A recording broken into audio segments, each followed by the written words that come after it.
Good morning. This is Lee Howard with Diana T. Myers and Associates, DMA. Thanks for joining us for the 2019 Bound to State NOFA webinar. This year's webinar is going to be a little bit different than previous years because we're not going to spend a lot of time talking about new projects. Instead, we're going to be talking more about the NOFA itself and the CoC level competition, as well as information relevant to the new renewal project process. If you are interested in information about new projects, that information is still going to be circulated. It's just going to be released once some additional decisions are made by the CoC's governing board. And we are also planning early next month to have a separate webinar specifically for folks interested in presenting, applying for a new project. Okay. So on today's webinar, we're going to talk about, as I said, highlights from the NOFA, some key changes from fiscal year 2018's NOFA, the scoring of the CoC application, the funding and tiering information. That's includes both the amount of money in total the CoC will be applying for, as well as that Tier 1, Tier 2 split that many of you, especially those of you who are CoC funded, are familiar with. We're going to be talking somewhat about the renewal project information, very briefly about the new project information, the application process and timelines, appeals, eSNAPs, tips, resources, and if you have questions, you'll be able to submit those in the chat box, and we will get to as many of your questions as possible at the end. So we're going to start by just reviewing some of the policy priorities from the 2019 CoC NOFA. These are the list of priorities that HUD spells out this year. Many of these are the same, but there are some changes. 1, ending homelessness for all persons. 2, creating a systemic response to homelessness. 3, strategically allocating and using resources. 4, using an evidence-based approach, which as it indicates is new. 5, not a new concept, but the way we're talking about it within this year's NOFA has changed, increasing employment. And then 6, providing flexibility for housing first with service participation requirements, which is a change this year. And we're going to go through each of these somewhat briefly. First, this has remained a policy priority for HUD for a number of years, ending homelessness for all persons. This really includes, and Jessica's going to talk through the scoring, which really will sort of highlight what HUD is looking for within each of these policy priority areas. But in a nutshell, what they're looking for is, do we have a coordinated entry system that can help to identify folks who are experiencing homelessness? Do we have street outreach? Do we have the ability to do in-reach to folks who are coming from institutions? Do we have community partners engaged to help to identify and engage folks experiencing homelessness, etc.?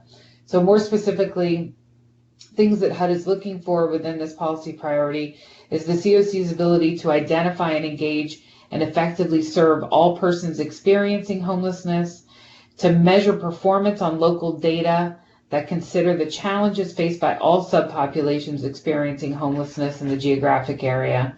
So we're going to talk more about the scoring. We're going to talk more about the system performance measures, but this is certainly one of those ways that HUD is looking at our performance, both looking to see, are we reducing specific populations that were included in the opening doors goals that are reiterated in additional HUD plans, as well as the CoC plans. That includes chronically homeless, veterans experiencing homelessness, families and youth all experiencing homelessness. So we're still reporting on reductions in those subpopulations. Does the CoC have a comprehensive outreach strategy in place to identify and engage individuals and families who are experiencing unsheltered homelessness? Is the CoC using local data to determine the characteristics of individuals and families with the highest need and longest experience of homelessness? And are we then creating tailored housing and supportive service plans to respond to those needs? And then finally, is the CoC using a reallocation process to create new projects that improve the CoC's overall performance and better respond to their needs? We're going to talk more about reallocation and some additional slides as well. Secondly, creating a systemic response to homelessness. Jessica is going to present some information about the scoring that will really sort of demonstrate how HUD has shifted over the last 4 years, the focus on the CoC's system performance measures. HUD is looking very closely at that, is increasing the importance and the point value around our system performance year over year. And specifically, they're looking to see, do we have things like reduction in the average length of time, reduction in the rates of return to homelessness? Are we having increases in the rates of folks exiting our programming to permanent housing destinations? How can we ensure that folks are being effectively served? So this is just a quick snapshot of a couple of those, a few of those specific system performance measures as we respond. As you can see there, the East is in the top in blue and the West is in the bottom in green. Both CoCs experienced a reduction in the average length of time a homeless episode. The average currently is 96 days in the East and 90 days in the West.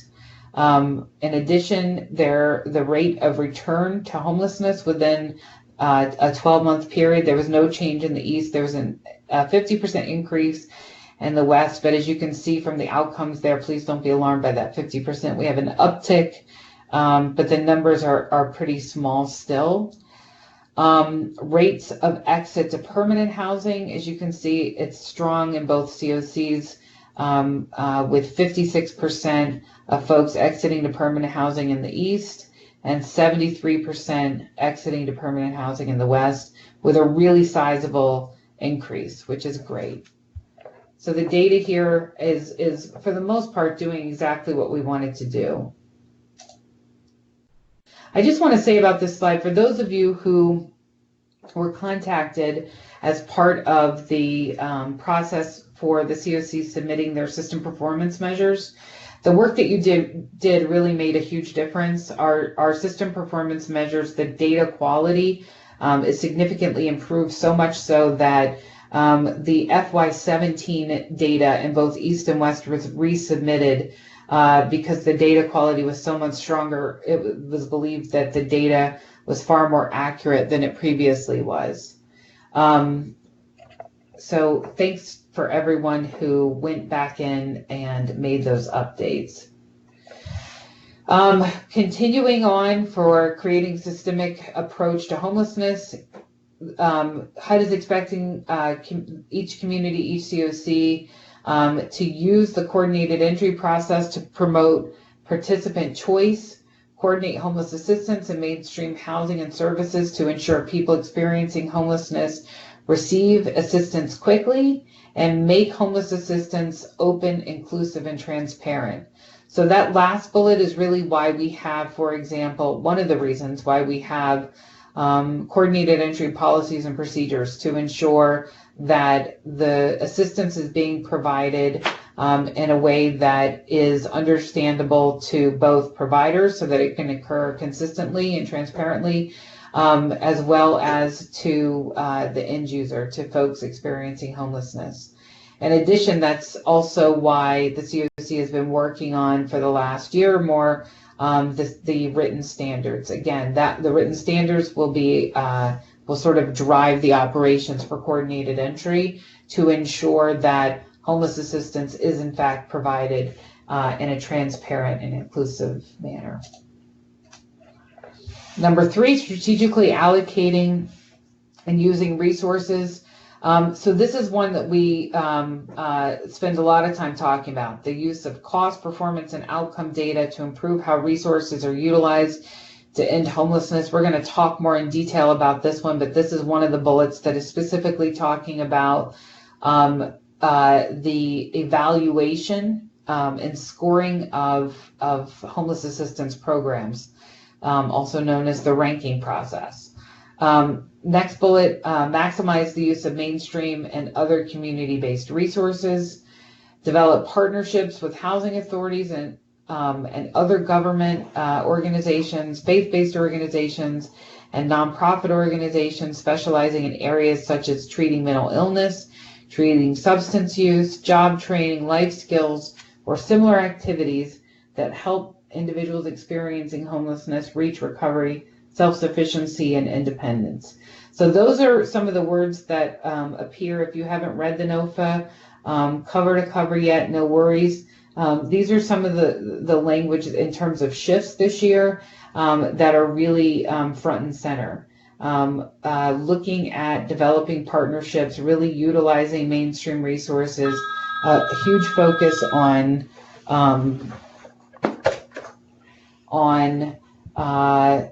pardon that interruption, my phone rang because we're connected here through a microphone. Changing the focus to really be about recovery, self-sufficiency, and independence.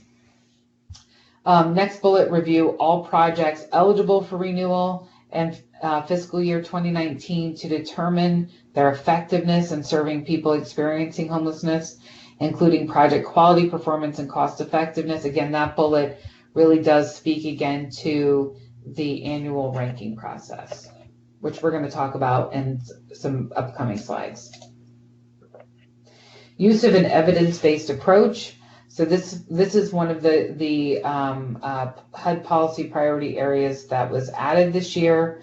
HUD is looking to for COCs to prioritize projects that employ strong use of data and evidence, including cost effectiveness, their impact on positive outcomes, recovery, self-sufficiency, and reducing homelessness. So this has been a theme of HUD's for a number of years. There's nothing quote unquote new related to this because we have been looking at data and performance and cost effectiveness, etc., for a number of years. This is simply another way of just more of a formalization of really incorporating this into the HUD policy priorities. Examples of measures that COCs may use to evaluate projects. These are specifically from the NOFA. Rates of positive housing outcomes, such as reduced length of time homeless and reduced rates of return to homelessness, improvements in employment and overall income, improvements in overall well-being, such as mental health, physical health, connections to family, and safety. So these are all, many of these are among the renewal scoring criteria that the CoC has utilized for a number of years. Number 5, again, this one is a new policy priority as well. Work with local employment agencies and employers to prioritize training and employment opportunities for people experiencing homelessness. Promote partnerships with public and private organizations that promote employment. So as I mentioned, this is not a new focus for the NOFA. Again, this is just sort of elevating the importance of this particular area, the connection to employment. The other major thing that is different in this year's NOFA is really just the formalization of those relationships between the COC and employers and or workforce investment and or career link, etc. So this is just the third bullet. There is just a little notification that we will be sending out within the next month or so an email that is includes a survey link for information that we're looking for assistance with. So we often send this out and include information like tell us about your relationship with Head Start programs and early childhood, and do you have any formal written agreements, things like that. This year's survey will also include some very specific questions around local relationships and partnerships that you've developed with employment agencies and or employers. We have to upload an agreement between the CoC and at least one employment-related agency. If we have more than one, that's fabulous.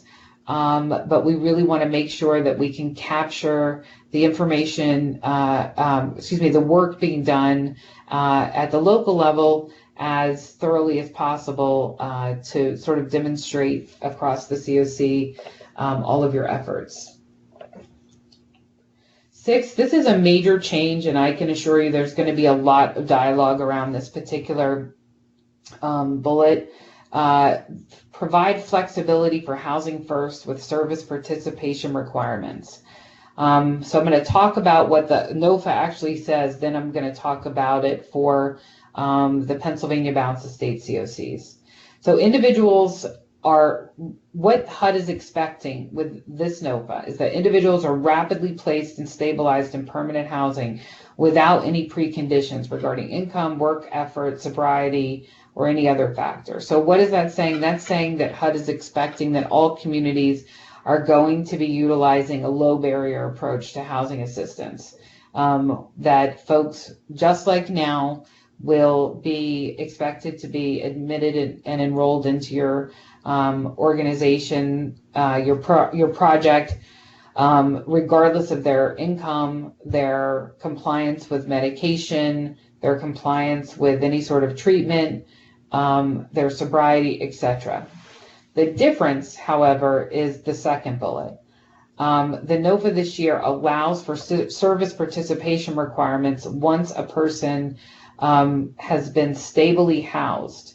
And so, again, this NOFA provides communities with the flexibility to use service participation requirements after people have been stabilized in housing.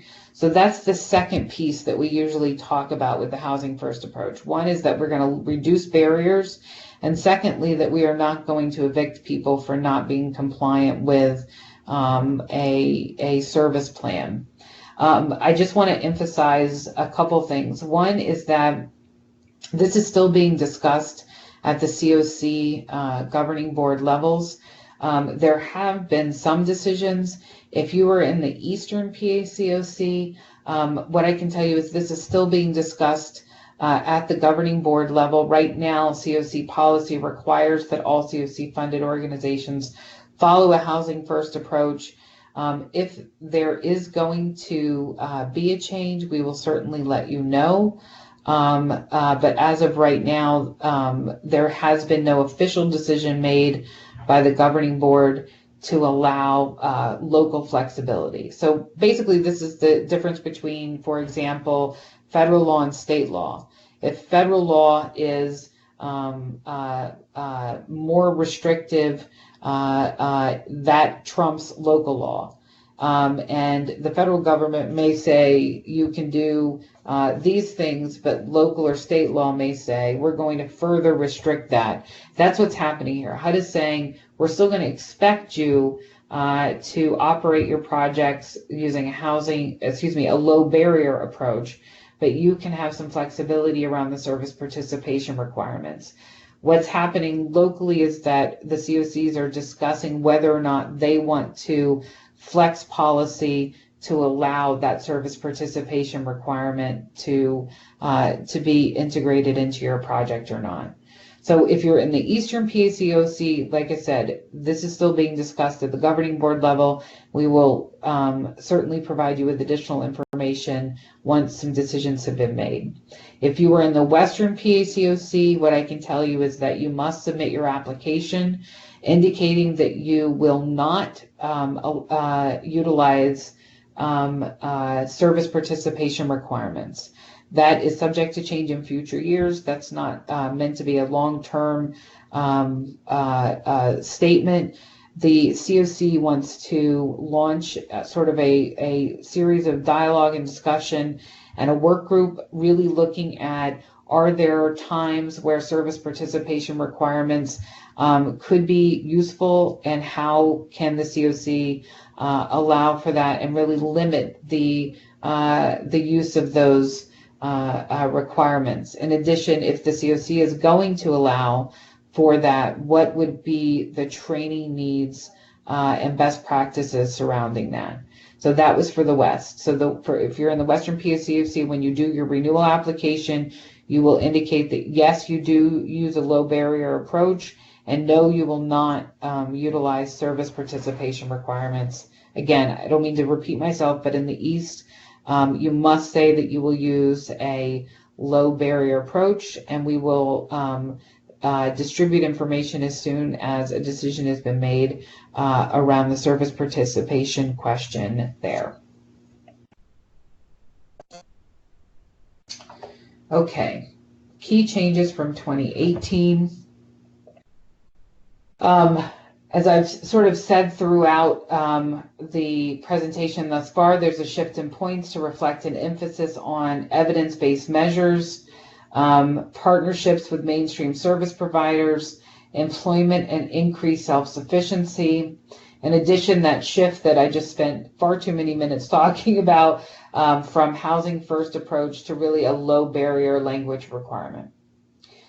There's also some change that is a little bit technical, so we're going to just really sort of dip the toe in here, but want to let you know about the change in how HUD is calculating Tier 1 and Tier 2 this year. There's also, again, sort of technical in nature and not particularly interesting if you don't need to understand this process, a change in the CoC bonus calculation. There were several questions removed and a few questions were added, and then there were a lot of shifts in point value. In addition to that, similar to the flexibility around the service participation, HUD is really looking to increase flexibility in other ways as well. So for example, there's the ability to expand eligibility for youth 24 and under experiencing homelessness for CoC funded programs. That would include youth living in an unsafe situation with no safe alternative. So that first bullet there is specific to youth serving organizations. So for the Eastern PACOC, the only organization that currently receives funding that would count as a youth serving organization would be Valley Youth House. In the West, there are none at this time that would meet that definition that's discussed within the NOFA as a youth serving organization. Nonetheless, it's a great sort of tool that HUD has added this language to better serve youth experiencing homelessness. Second bullet.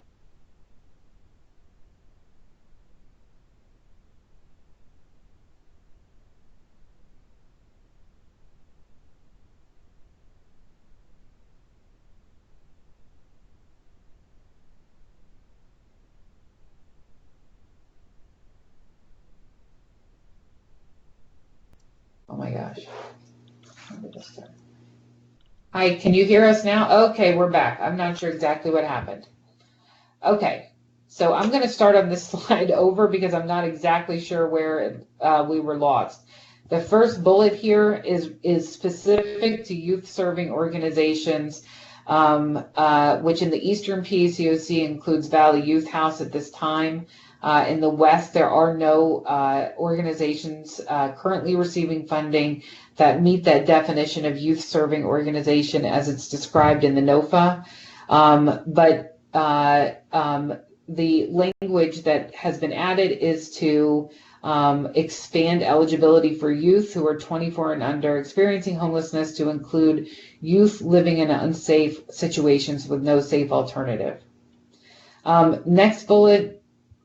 HUD has also added additional flexibility around the eligibility for rapid rehousing, the joint component THRRH, the transitional housing programs and supportive service projects to serve individuals and families under the homeless definition of Category 2. So for those of you who are not familiar specifically with Category 2, that is the category within the homeless definition of folks who are at imminent risk for experiencing homelessness. I'm going to say this about 18 times throughout the webinar, but regardless, this goes back to the Housing First change. It's still imperative that all CoC funded projects are following the written standards and the coordinated entry policies and procedures. So even though HUD is saying that folks in Category 2 are now eligible, this is one of those things that would require modifications to CoC policies currently in effect in order to allow for serving Category 2. This is something just like the change in service participation that really needs to be discussed with the CoC and all levels of CoC leadership, because it's a major shift to say we have 1,000 folks waiting on our coordinated entry list who are literally homeless or who are fleeing domestic violence, but we're going to serve folks who are at imminent risk. Not that that population does not need resources, but this requires some conversation before projects would be able to serve this category of homelessness. Another key change, we are still waiting to hear back from HUD with some additional information about this particular change, but HUD is now allowing new projects to request an 18-month first year of funding instead of just a 12-month. That the idea there is to account for that slow startup time. We're not sure how that affects your second year of funding through your first renewal. So I don't have a lot I can say about this. It seems like a neat idea because a lot of projects do return a lot of money during their first grant year. And this would hopefully help to reduce the return of those funds. We want to make sure that it's not going to create sort of a ripple effect and have unintended consequences for future funding years, etc. And then there's also the ability this year for HMIS project applications to request funding for victim services comparable database costs. So with that, I'm going to turn it over to Jessica to walk us through the scoring. All right. So this year, there's definitely some shifts like Lee mentioned in the points. So on this chart, you'll see how the points have shifted from 2016 to 2019 in the NOFA scoring. So one of the biggest shifts is in the system performance category. So from 2016 to 2019, that has shifted from 40 points to 60 points. So HUD is definitely looking at communities to really be building out their system performance and continuously improving in how they're performing as a system in criteria such as length of time homeless, returns to homelessness, exits to permanent housing. One of the other categories that has shifted with an increase in points is the CoC Coordination and Engagement. That has increased from 43 to 56 points, and that is where you're coordinating across systems, you're coordinating with mainstream service providers, and you're working with other government or nonprofit or faith-based partners to coordinate services for people experiencing homelessness. We're going to break down some of those categories a little bit. There are some new questions in FY19. They're not big surprises, but they're changes nonetheless. So one of the changes is protecting against discrimination. So this is really looking at how your CoC is addressing discrimination for all populations. There is a big shift around the employment. So like Lee said, we're looking at how communities are promoting and increasing employment with mainstream employment partners and also with private employers. Where there's a new question this year about promoting volunteerism and community services and how the CoC is working with whether it's volunteer agencies or promoting volunteerism with the people that they serve. And then the housing first question has shifted to a low barriers to entry question. We're going to break down what some of the point categories are looking at it. So the project capacity review and ranking category is 29 points, and that is looking at that coordinated, inclusive, and outcome-oriented community process for the review, ranking, and selection of project applications. So HUD wants to see that communities have a process that is clear to the community, that's coordinated, that is inclusive of new organizations that maybe have never received funding before, and that the process includes measures for performance and compliance as well. So what that looks at, 18 of those points are looking to make sure that your process includes objective criteria for ranking. So that's criteria such as cost effectiveness, performance data, the type of populations that you're serving, and the type of housing. At least one of your factors needs to look at improving system performance. Many communities have more than one factor that relates to improving system performance. And then you need to have a method for how you evaluate projects that are administered by victim service providers, so that victim service providers can utilize data that's from a comparable database since they are not utilizing HMIS, and that you're also looking at domestic violence projects based on how they're improving safety for the people that they serve. And I'll just add that that in both the East and the West, our objective criteria for renewal scoring includes each of these three. And as you can imagine, based on 18 points of a 200-point application, these are among the reasons. So I hope that if you're on the webinar that you receive the information indicating that the 2018 renewal scoring criteria that we're soliciting for input, please don't have input that says, please remove objective criteria, criteria looking at system performance or for evaluating DB, because those are not things that we can be flexible on, obviously. But regardless, your comments are appreciated. We're going to talk a little bit more at some future slides on that, but really wanted to make sure that you all saw the information on this slide to better understand why and how the criteria selected for renewal scoring. I think we've only gotten about maybe 4 comments so far on the survey, so don't hesitate to send some feedback if you have some. So 4 of the points around the review and ranking is around severity of need. So COCs are evaluating projects related to considering the severity of need and vulnerability of the people that they're serving. So identifying the specific needs and vulnerabilities that the COC considers in the ranking process. So this could include serving people who have a low or no income, serving people with high vulnerability, such as people with current or past substance abuse, people experiencing domestic violence, people with a criminal history, people who are experiencing chronic homelessness, so that projects are serving people with higher vulnerabilities. And then how you really have to describe how the COC takes these needs and vulnerabilities into account. And both the East and West COC have severity of need criteria in their ranking process. And then finally,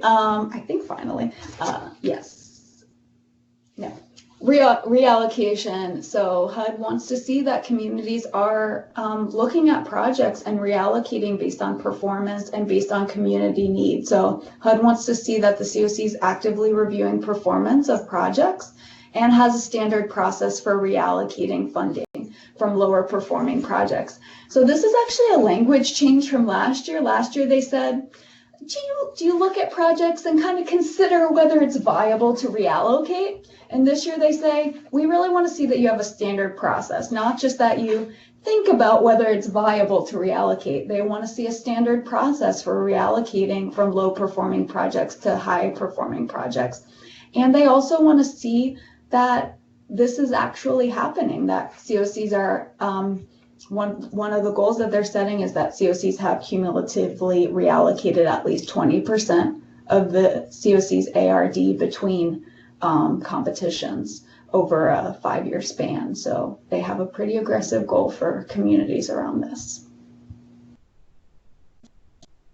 And then the ranking and selection process. This is really about kind of having a public process for this, that COCs are making this process publicly available to people, that they're posting on their website about submission deadlines, about their ranking list, and notifying projects whether they were selected, whether they were rejected or reduced, and things like this. This is also part of where this score comes from.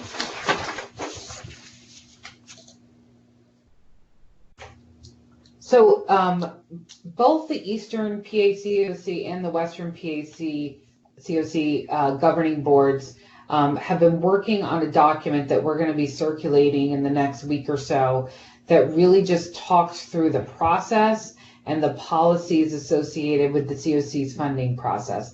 It includes everything that Jessica just talked about, from the renewal scoring process, who makes the decisions about the criteria, what is the process for collecting the data that's used to conduct the renewal scoring, how is that then distributed back out to providers, what is the process for providers to be able to review their data and submit corrections. It talks about the process for identifying priorities for new project selection, who approves the new project RFP. It includes who the body who will be approving the new projects or selecting the new projects. It will be talking about what the COC's reallocation strategy will include, and then finally ranking and tiering. Both, again, who is overseeing that process, who approves that process, and what are the considerations or factors taken into account as part of that. This will be posted onto the COC's website and circulated along with other NOFA related documents once it's finalized. And most importantly, the goal of the document is to really further demonstrate transparency and consistency and fairness within the COC's funding process. All right, so moving on to system performance. We won't go through all of these, but we just want to highlight a few of the factors that really account for a lot of the points that the COC receives. So reducing the number of homeless individuals and families, that really looks at your point in time count, your length of time homeless, your successful permanent housing placement or retention. That accounts for a lot of the points that the COC receives during the competition scoring. Moving on, HMIS. Bed coverage accounts for a sizable number of points, and HUD's goal is 85% bed coverage, or kind of explaining why you haven't met that goal. Point in time count, like we said, that you submitted it, and how you count youth. Performance and strategic planning, and this really looks at how you're addressing different subpopulations, chronic homelessness, families, youth, and veterans. And then the coordination and engagement. This has a lot of different factors in it, just to highlight a few. Your inclusive structure and participation within your COC, how you're engaging public housing authorities, low barriers to entry, rapid rehousing. That really looks at whether you're increasing your rapid rehousing inventory from year to year, or that it's sufficient to meet the needs in your community. Addressing racial disparities is a continuing emphasis of HUD, and promoting and increasing employment, like we mentioned. And then we'll talk a bit about the funding and tiering this year and what that means for each COC in terms of their funding. So as you all can imagine, there's may not be adequate funding nationally to fund all renewals, so HUD requires COCs to place grants into 2 tiers. Some of you may be familiar with this, but we'll just briefly go over it for those who may not be familiar. So tier 1, it's a mathematical formula, but basically it's 100% of the combined annual renewal amounts for all your first-time renewals, and then 94% of the combined annual renewal amounts for all other projects. And then Tier 2 is the difference between Tier 1 and your CoC's ARD, plus any amount available for CoC bonus projects. So I just want to state the difference here very quickly, because this is one of those technical changes that I don't think it's super important for us to talk through, but I just want to explain the difference. So the last couple of years, HUD has said, okay, your CoC is eligible for $1 million, and 94%, it changes each year. It could be 85%, it could be 93%, whatever it is. Percent of those dollars are considered to be safe in Tier 1, as long as the project passes HUD threshold review. And then you're going to compete for Tier 2 funding for that other 6% plus any bonus amount. The difference here that Jessica just mentioned is that HUD is saying it's at 94% for all of your renewal projects except those that are first-time renewal, which it's 100% of those projects are the funding allocated for those are in Tier 1. So it sounds like a slight difference. It is a slight difference. It can mean, however, a lot more money in Tier 1, which is great. And so just wanted to briefly mention that change. And then HUD is also awarding an additional $50 million across the competition for bonus projects, specifically for survivors of domestic violence. And we'll talk in a future slide about the DV bonus projects and what that can go for. And Tier 2, so just a little bit about Tier 2 projects. Though they are competitively funded based on a maximum score of 100 points, and this is kind of what the factors that go into it. So your overall CoC score and how your CoC does is 50 points of that. Project ranking is 40 points, and low barriers to entry is 10 points. So really, is your CoC competitive with other CoCs is really what HUD is looking at in those three areas.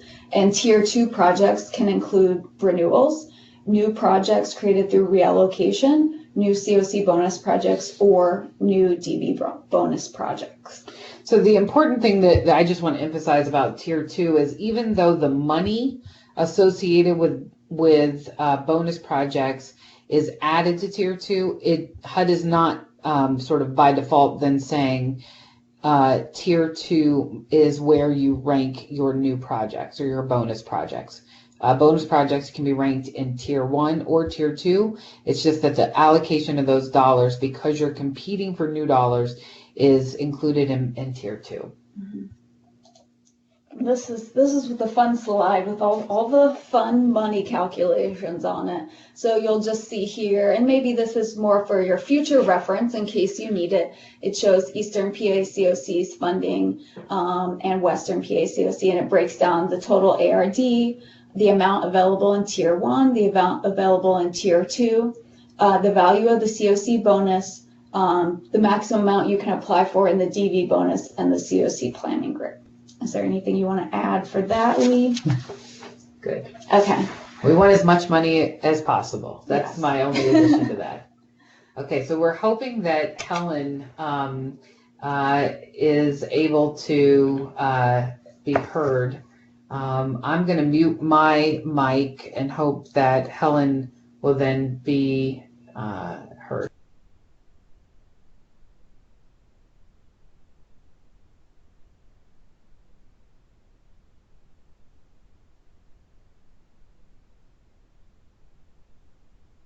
Can you hear me?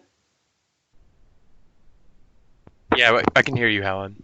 Okay, great. Thanks. Okay, Brendan, are you going to be moving the slides ahead? Is that how that's working? Sure, I can go ahead and do that. I don't know if I can, right? Or can I? Oh, I can. I can move them ahead. Oh, okay. Thanks. Okay, so I am going to be talking for a couple of minutes on the renewal projects and the different types of renewal projects that are out there and some of the rules that go along with them. Next slide. Okay, first one is consolidation.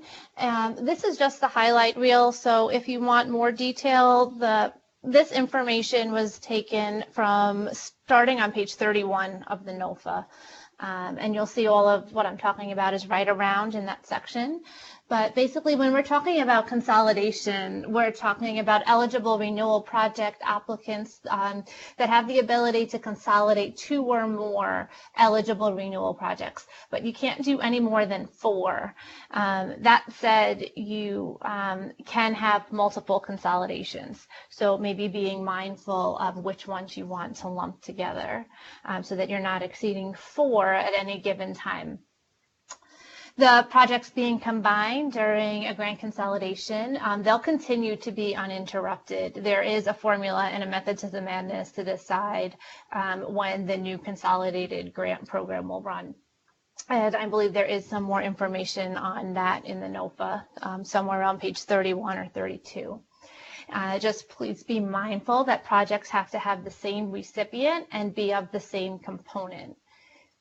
So HUD will not allow, so even if they are of the same component and the same applicant, there's still a couple of things that HUD isn't going to allow for consolidations.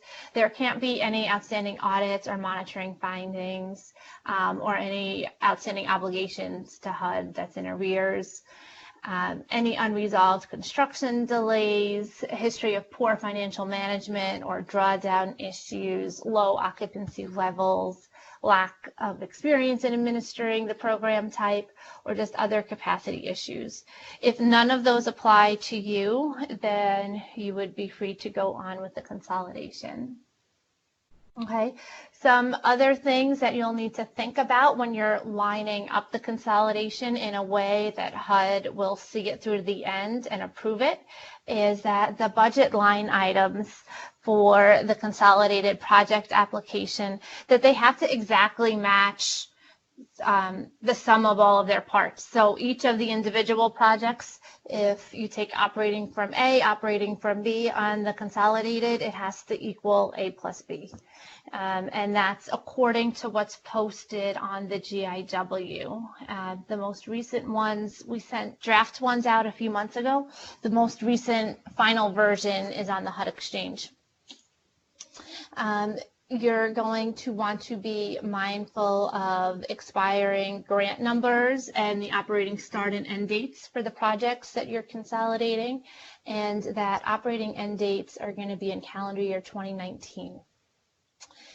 If a project applicant incorrectly requests consolidation of 2 or more of these renewal projects, HUD may actually reduce the consolidated project, and if they do that, then the applicant is going to lose funding.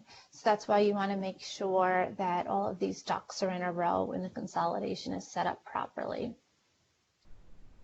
Okay, now there are still just a couple of other rules around this with what can and cannot be consolidated. You cannot, so 2 NOFAs ago, or this is the 3rd one that's allowing THRR. So even though there's a THRR project type now, you cannot take a TH and an RR and combine them to make the new project type of THRR. Okay, and a transition grant is also, that cannot be consolidated. We're going to go more into transition in just a minute. Project applications for the grants that are proposed to be consolidated, they are going to be ranked. And if all of those grants are selected, so if 1 through 4 are selected, HUD will award 1 consolidated grant moving forward. If one of the proposed, let's say one of the 4 is ineligible for consolidation or it's not selected through that ranking process, HUD will award all the grants that are eligible for renewal and selected as separate grants.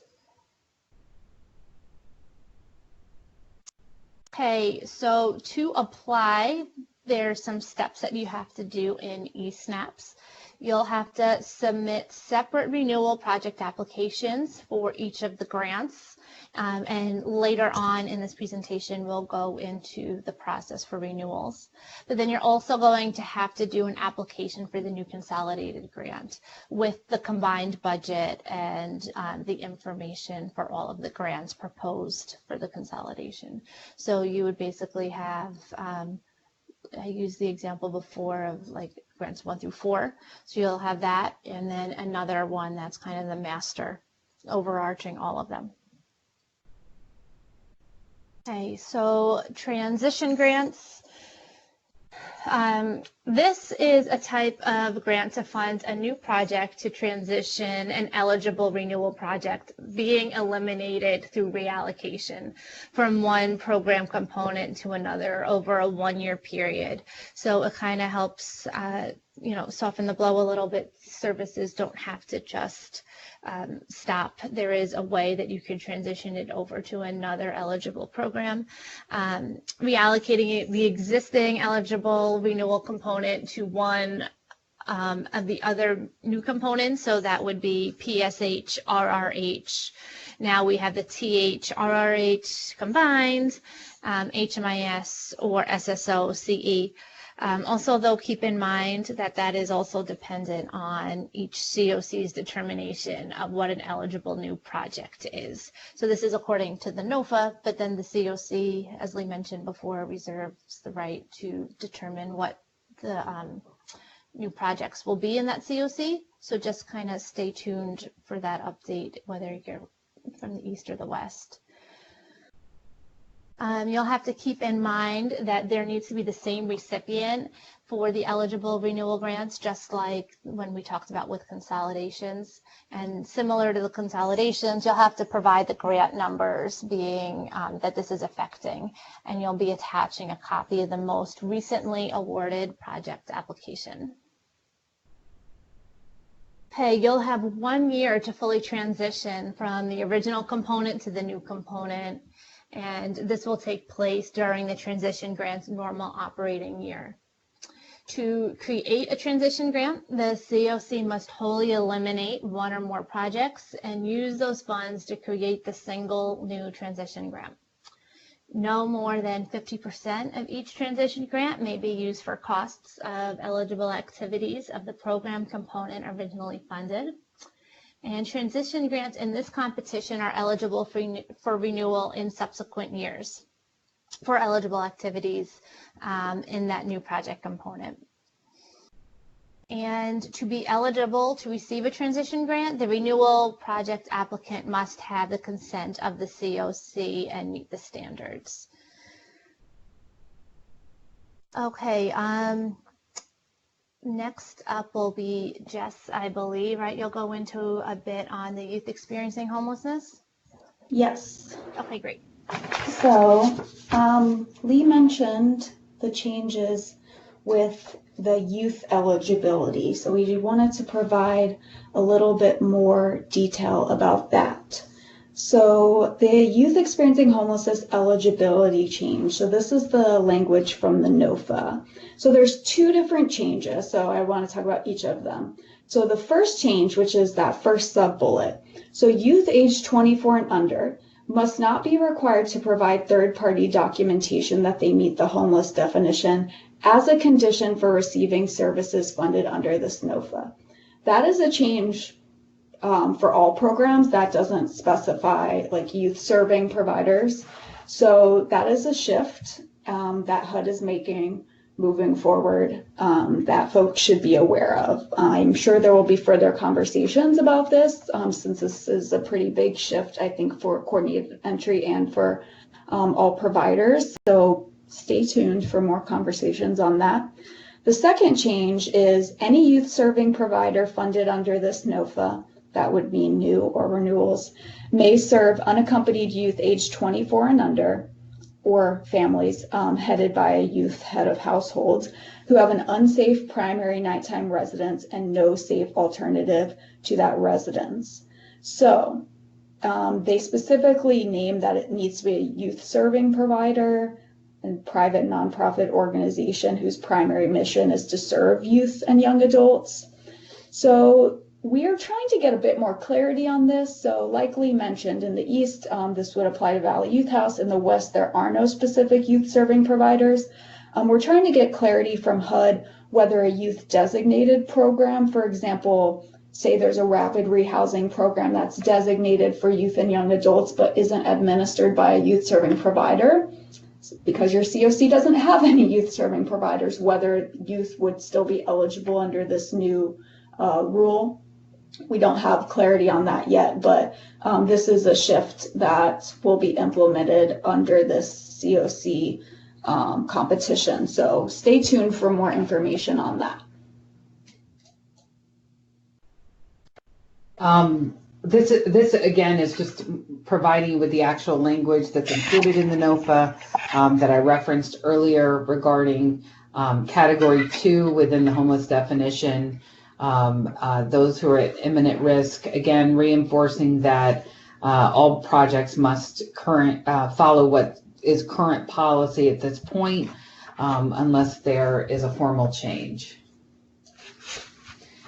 Okay, general project information for new projects. This is going to be rather brief because, as I mentioned earlier, I think it's on a next slide as well, there will be a forthcoming webinar specifically for those interested in applying for new projects.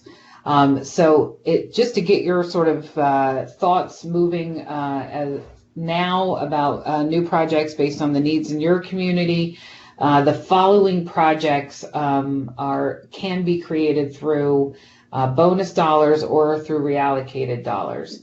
That includes permanent supportive housing dedicated to households defined as chronically homeless. It includes dedicated plus beds for permanent supportive housing, which during that new project webinar, we will sort of go through the various eligible populations for dedicated plus. It includes rapid rehousing.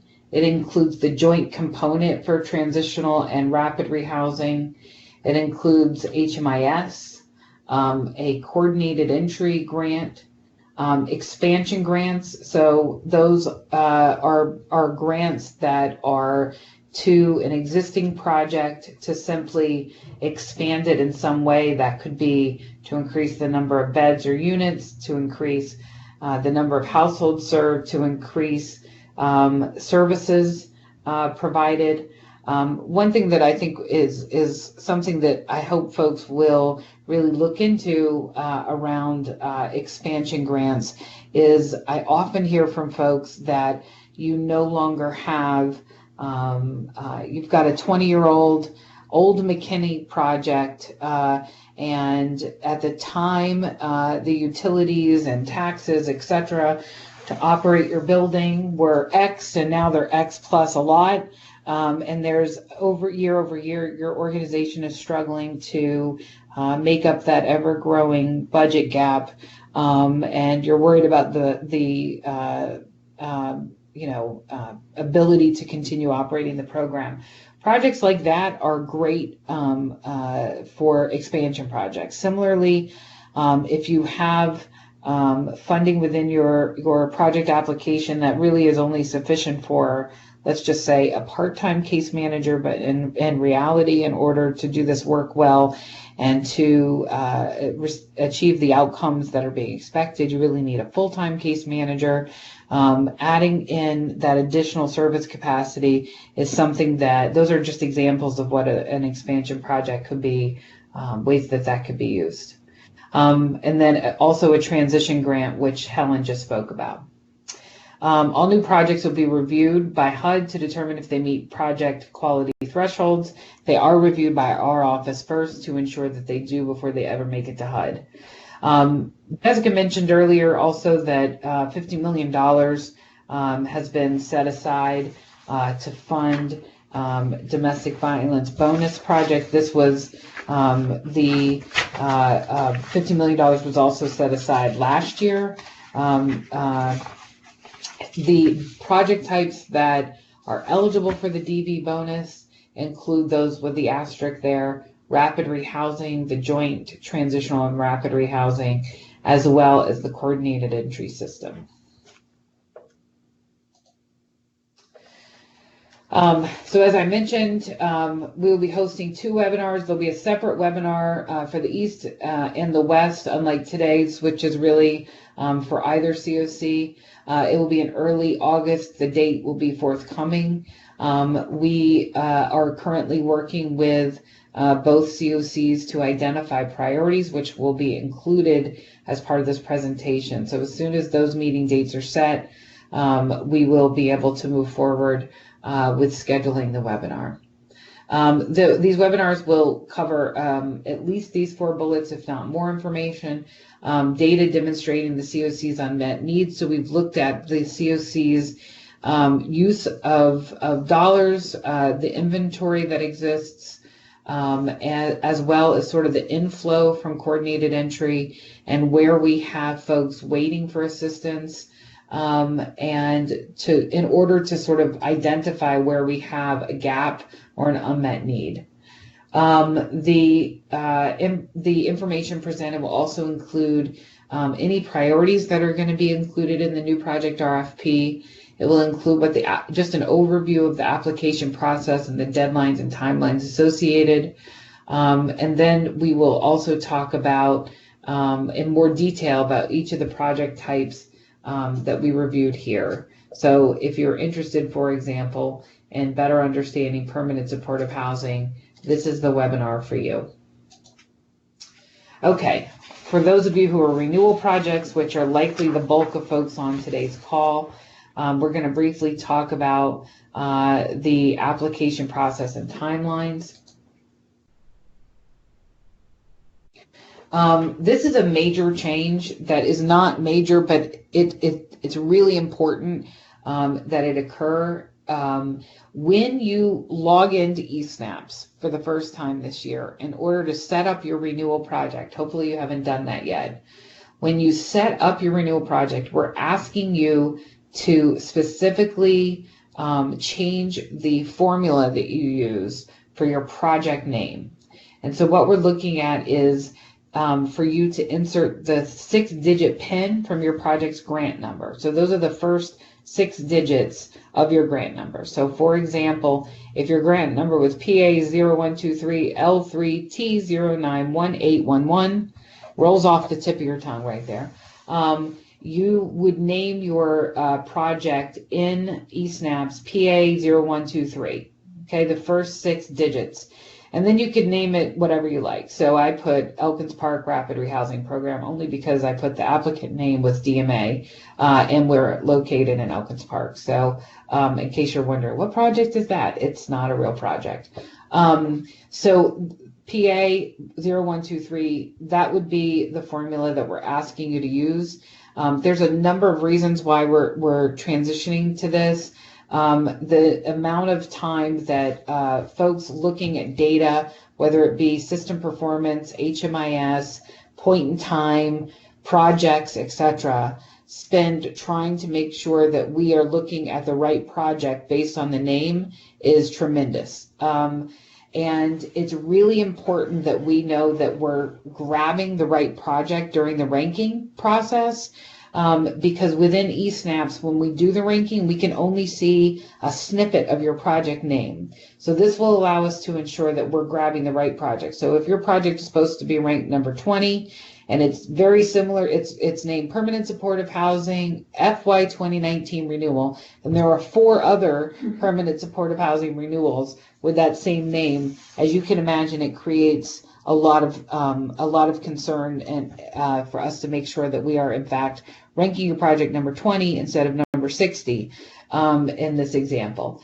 So what I can also tell you is once this change occurs, we are going to be working with Ryan Miller at PHMIS to also incorporate this 6-digit PIN into each project name as it's listed in HMIS. Again, the goal here is that we can compare data for the PIT from HMIS, for your funding, and anywhere else that we use this data across the CoC very easily by just lining up those 6 digits. So here's some information. After today's webinar, we're asking that 2 weeks from today that you complete your renewal project application in eSnaps. Just like previous years, you are not going to actually hit the submit button. Don't worry if you do, we can release it back to you. But if you have used the eSnap system before, you know that it is very, very slow. So we would like to save that time for you and for us by asking you, once your application is complete, that you export a copy of that. You're going to upload it to the Dropbox. If you are an existing renewal and this is not your first time renewing any project, you will be familiar with the Dropbox, which we've used the last couple of years. There's some information included here about the file name.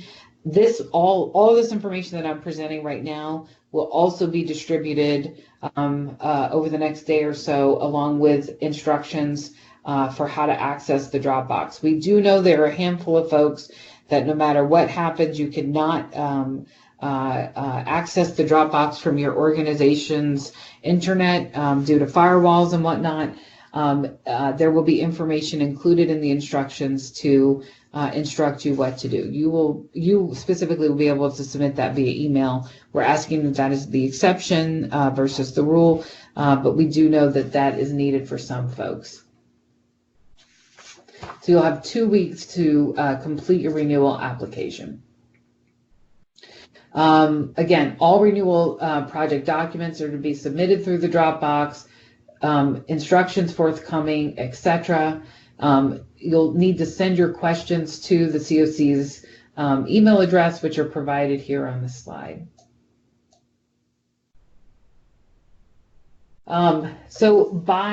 We're asking for you to provide your renewal applications to us by August 6th. By August 20th, you will receive a review form with any required corrections. You will likely receive it far before August 20th. We just wanted to make sure in the event that we get 120-ish renewals applications to review on the 6th, on the due date, that we had enough time to ensure that every single one was returned. If you are an existing renewal, you'll know that once we start receiving your applications, you will get them back within a few days to a week at the latest. So the earlier you get it in, the earlier you'll get a response from us. We do know this is summertime, and I promise you this is not our doing. We have no control over the release of the NOFA. We just have to move fast once it is released. So if you have some issues surrounding vacations, again, please make this the exception, not the rule. But if there is some reason that you nor anybody in your office can complete your renewal application based on the timelines reviewed here, please send an email to the CoC address, which was on the previous slide, and we'll talk that through. Once you receive your corrections, we ask that you have your final version submitted in eSnaps within 5 days. Renewal project scoring. I know this is probably what a lot of you are waiting for, wondering when is that happening? So what I can tell you is that the renewal scoring criteria is currently under development. The CoC is revising a couple of different steps. I mentioned in an earlier part of the presentation that scoring policies and process document is going to be circulated. One of the things that the CoC is really looking to do is to firm up a non-conflicted process. So in previous years, we had folks participate in our funding committees who were grantees in some cases with significant knowledge and experience of operating grants to help us to identify appropriate renewal scoring criteria, etc. This year, the CoC and moving forward is that that level of conflict will not occur. So anybody who is a CoC funded grantee will not be able to participate in that process to identify renewal scoring criteria. So we are in the process, as I mentioned, of restructuring those committees and that process. So all that is to say that the scoring criteria is still under development. The timelines and the forms necessary will be distributed as soon as possible. Obviously, our renewal summary form directly mirrors the renewal scoring criteria because we want to make sure that we're collecting the right information from you. So as soon as we have that criteria finalized, we will update those forms and get that out. We cannot provide a timeline right now because I obviously don't want to provide dates that are then null and void. Like previous years, dating for scoring will come from the following sources.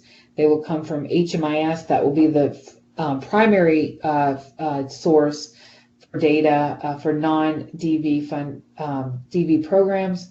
If you're a DV program, you're going to have a renewal summary form sort of enhanced. So there'll be the renewal summary form collecting information from everybody. And if you're a DV DV project, you will have sort of a supplemental data form to that renewal summary form. As in previous years, the renewal summary forms and the DV APR will be submitted using the Dropbox. Again, the links to accessing your Dropbox will be circulated in the next day or two. Information you provide along with HMIS data will be used to develop the renewal scoring calculator. So this is all spelled out in that policy document to be circulated. But again, if this is not your first time ever renewing, you're familiar with the calculator that goes out. Similar to last year, draft data will be provided to you for review. When that data is circulated, it will indicate, you have X number of days in order to ask questions or submit corrections. And then the calculator will be continuously updated and recirculated. And at the end of that period of time, the data will be considered final. Criteria that was used last year, again, consistent with the parts of the application that Jessica mentioned that HUD is scoring. We're looking at performance-related criteria. We're looking at monitoring-related criteria, which includes, among other things, cost-effectiveness. We're looking at CoC policies and CoC participation. Again, Jessica mentioned this, and maybe I mentioned it earlier as well, but there is a survey that has been circulated to both CoC-funded organizations as well as through the survey, the MailChimp email system, indicating that we are looking for input around specific renewal scoring criteria. We welcome input on any of the criteria, but the survey does close this Friday, July 26th. So if you're interested in doing that, please make sure you submit your comments by that date. The appeal process, I just want to reinforce that the actual appeal policy will be provided to you. It is very similar to previous years. It will be posted on the CoC website, but it's also incorporated as an appendix to the CoC's funding policies and process document. You will have multiple opportunities to appeal should you decide that is warranted. You will have the opportunity to ask questions, submit corrections, as I already mentioned, when it comes to the renewal scoring calculator. If there is something that you believe is unfair or does not treat your program correctly or kindly, you may submit an appeal to that process or an appeal of that criteria. The governing board will certainly, the funding committee will hear that appeal and make a decision. In the event that your project loses funding in total or in part, you can also appeal to HUD, and those instructions are included in Section 8X of the NOFA. With that, I'm going to turn it back over to Helen for a few slides.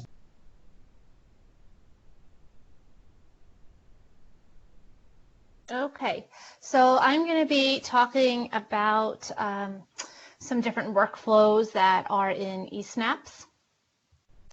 And the first part is the applicant profile. And again, the links are right here.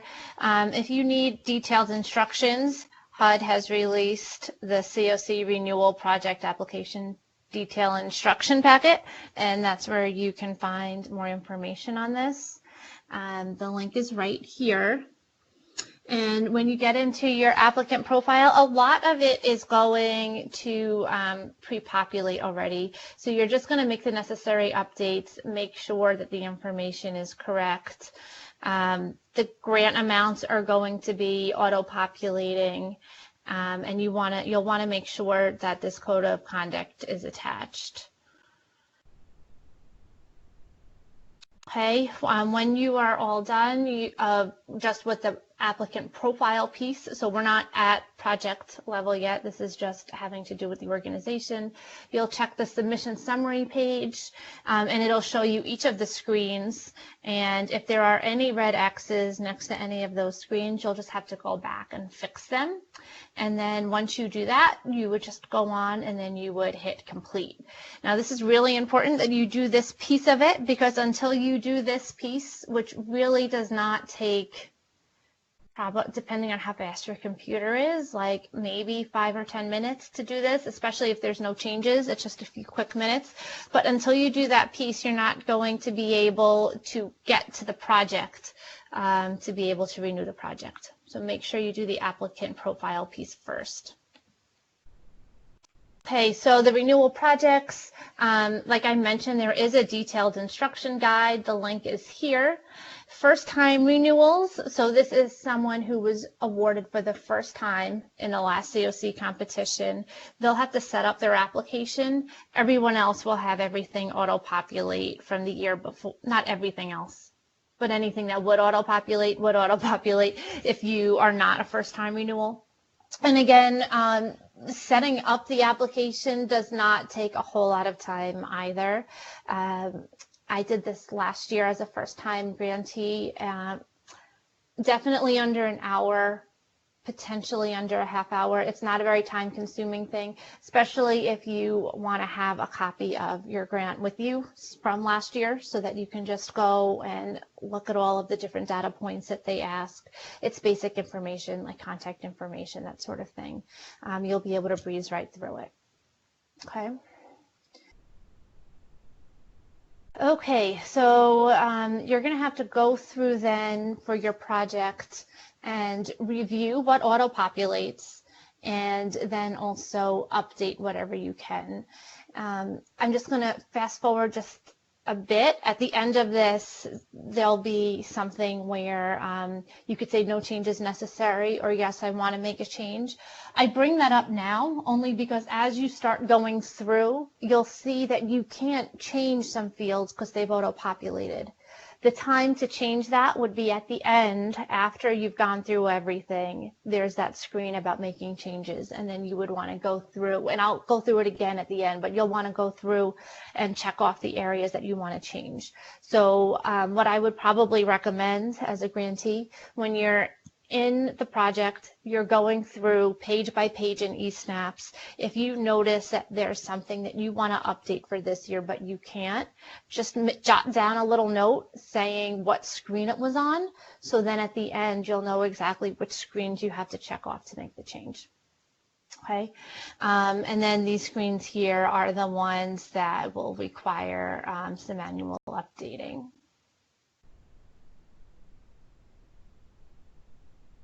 Okay, for renewal projects with match, on 7A, the attachment screens, project applications that include any kind of in-kind match commitment are required to have an MOU or MOA attached to their application. And match letters are not referenced in the instructions, but based on previous years, we suggest that you ensure they're updated in your files. And that you'll also need to go through and update the dates of the match letters. So if I remember correctly, there's a spot where you can upload that and identify the different types of match, and then they'll want to know the date of that commitment. So you would go ahead and edit that date. Okay, and then this is what I was referencing before. Once you get through to the very end, there is an option to submit without changes.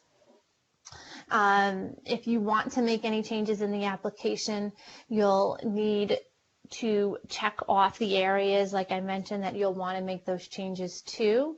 But also be mindful that a singular change might require edits to multiple different pages within the application. So like, for example, if you wanted to make a change to your, well, this is not the time to be going and like requesting changes, but in theory, just as an example, a change to the operating budget, you'd have to actually check off 2 different screens, because you would want to check off the funding request screen and the summary budget screen, so that it changed overall, and then you can go in and change that particular line. So again, not the time to be doing that, but just to let you know that if you want to make a change and it's just not letting you, try and see if that change is affected by any other pages. And then once you check them all off, anything relevant, you should be able to go in and make that change. Okay. Let's see. Renewal projects. In terms of what's new this year, and I should let you know that I just uploaded a PDF to the East and the West workplace pages. And the PDF is basically, it goes over what's new this year, and it does it in a way that it takes the detailed instructions that I just mentioned, and embedded in those instructions are actual screenshots where we went into a project and we were able to see what changed from last year. So for all the visual learners out there, if you want to actually see what I'm talking about and see how that plays out in HMIS, that PDF is there with the changes highlighted and those screenshots. So for example, this would be there. All renewal projects with an operating budget selected on screen 6A funding request, they're required to answer an additional replacement reserve question, and that will populate on screen 3A. So I do have a picture of what that looks like. There was another question 7 last year. Whatever that question was, it is totally gone. If you don't have an operating budget, you're just going to see questions 1 through 6 on that screen. It's just if you have the operating budget, then this question number 7 will be populating for you. In addition, if any applicant utilizes CoC operating funds for replacement reserve, then you must submit documentation on the screen 7A, and that's where all of the attachments go in. Okay, so this is also new for this year in terms of how expansion projects are handled in HMIS. And this might be a good one to look at the screenshots for, since it's totally new. But there'll be a screen, I think it's the one, it's just before the consolidation screen. There's one for expansion projects. And there's 3 steps to it. Step 1 is the standalone renewal. Then step 2 is the standalone new. And then step 3 is the combined renewal expansion. So in some ways, it kind of mirrors the logic of when I talked about consolidating earlier, how you'll have to do each one individually and then together. So with these expansions, you're going to be, whatever is the original one that you're expanding on, you're going to do that as you always would. And then you're going to be doing another one that's totally new, and then combining them. And as you go through and you're on this expansion screen, and like I said, this is where the screenshots will be helpful. There's a drop down, and I'll just read it. It says, is this project application requesting to be part of a combined renewal expansion, this competition? So if it's no, then you're done and you can move on. But if the answer is yes, then there'll be some subsequent drop downs depending on, and then more depending on how you answer. So you, at this point is when if you say yes, okay, I am expanding, you'll see another drop down that comes down, and that's where you would be able to choose standalone renewal, standalone new, or combined renewal expansion. So you will be doing this for each one of them, and this is kind of how you identify which application this is. And then, like I said, there's some follow-up questions. The one that combines them is the most in-depth one, but still not very in-depth. It's not going to take a lot of time, but basically it wants you to then itemize out each of the standalone renewals by giving the project name, the total requested amount, the PIN number, which is what Lee had referenced earlier, the PA and the 4 numbers, and the date it expires. Okay, that's probably like the biggest change with this whole application this year in terms of renewals. Everything else generally is pretty standard. There might be like some changes in wording here and there, but this part is all new. Okay, renewal projects for consolidation. There are additional instructions here if you follow this link, and similar to the expansion, it's, you know, you do them separately and then together. And this screen, I believe, is very similar, because once you're done with the expansion screen, the very next screen that you'll see is for consolidations. And then you would just answer accordingly based on the nature of the particular application you're working on. Okay, and that is it. I'm trying to just see if there's any other newer ones, new changes. No, anything else is really like not of consequence. It's just some word changes. Okay, that's all I have for eSnaps. Go ahead, Lee.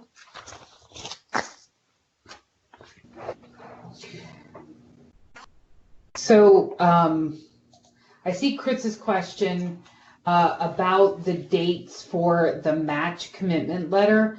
I don't have a printed copy of the detailed instructions for the renewal project sitting on my desk, and I'm worried if I try to open it during the webinar, you'll lose the visual. So I will look to see if HUD has indicated that. I actually don't believe that they said in the detailed instructions, but we will double check that and follow up with folks along with some of the other documents and instructions that we'll be sending out in the next couple of days.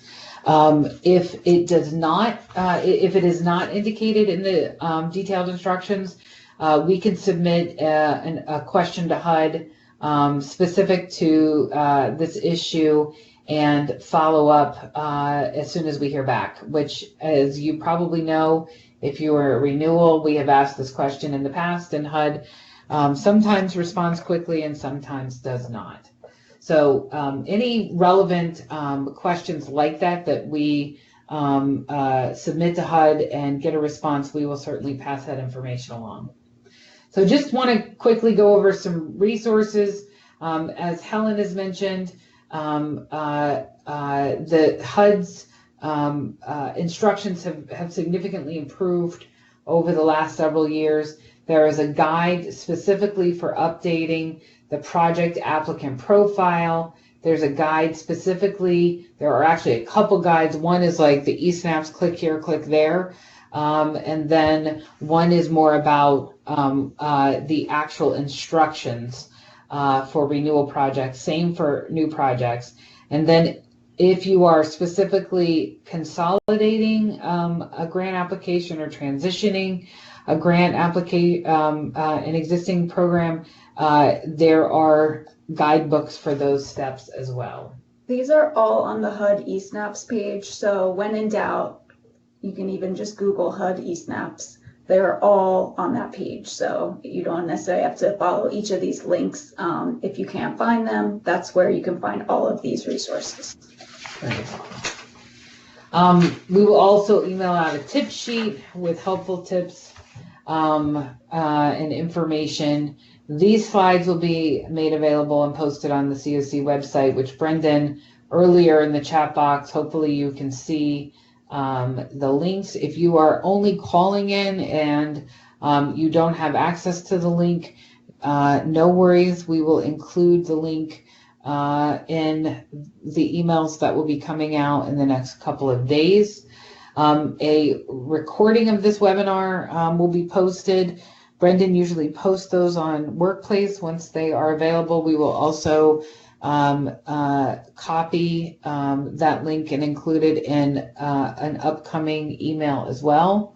And then we will also be posting links to the CoC website. If you remember from last year, there was a specific page in East and in West for the annual NOFA. So this and other details will be posted there. If folks have questions, please feel free to submit them in the chat box. I see we have a new question. Will a request for existing projects for additional operating/service costs be applied for under renewal expansion page or a new project application? Which is a great question. So if you are an existing provider and what I described or something similar applies to you, you will certainly submit your renewal project as it is. In addition to that, you will need to respond to the new project RFP once it is circulated, and you will indicate the ways in which you would like to expand your existing project.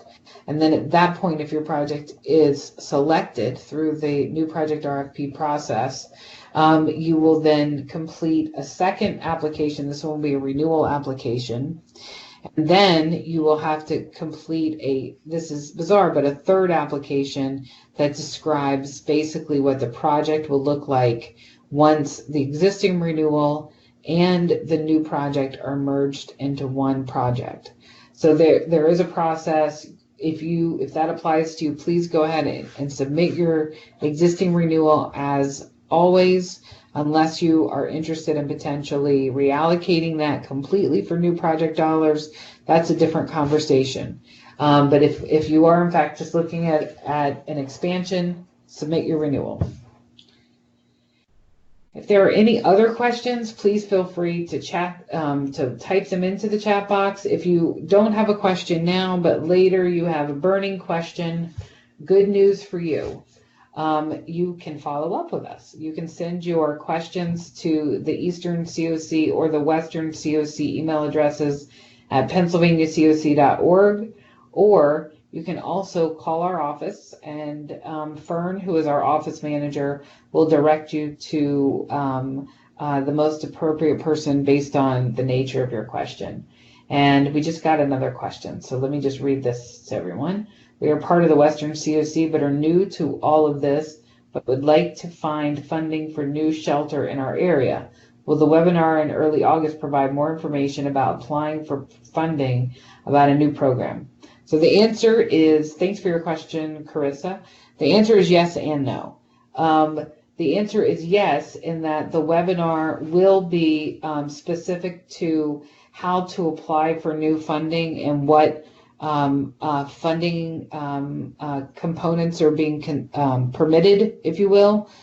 So we reviewed very quickly the kinds of projects that are being allowed by HUD. If the CoC opts to further limit that list to something smaller than that, we'll be discussing it during that early August webinar. That being said, the CoC funding, shelter is not an eligible expense. I will tell you, based on whatever your needs are, if you are interested or in need, if your community is in need of shelter funding, it might make sense for you to look at the THRRH joint component. There's information on the HUD Exchange about that, and we can certainly follow up with a link for folks who are interested in learning more about that model. One of the ways in which it's been used is communities that lack shelter capacity and have high unsheltered populations can use this model in order to provide a location, if you will, for folks to come immediately off the street and into a program, and then hopefully as quickly as possible be rehoused through the rapid rehousing part of the program as well. So that's something you might want to consider, but in general, shelter dollars, true shelter dollars, are not an eligible expense under the continuum of care, you would need to look at either private dollars or other federal funding, potentially including emergency solutions grant funding through DCED. So thank you to everybody who submitted questions and who joined the webinar. As we stated, we'll get this information posted and circulated as quickly as possible. And we look forward to working with you throughout the 2019 NOFA process. Thanks and have a great day.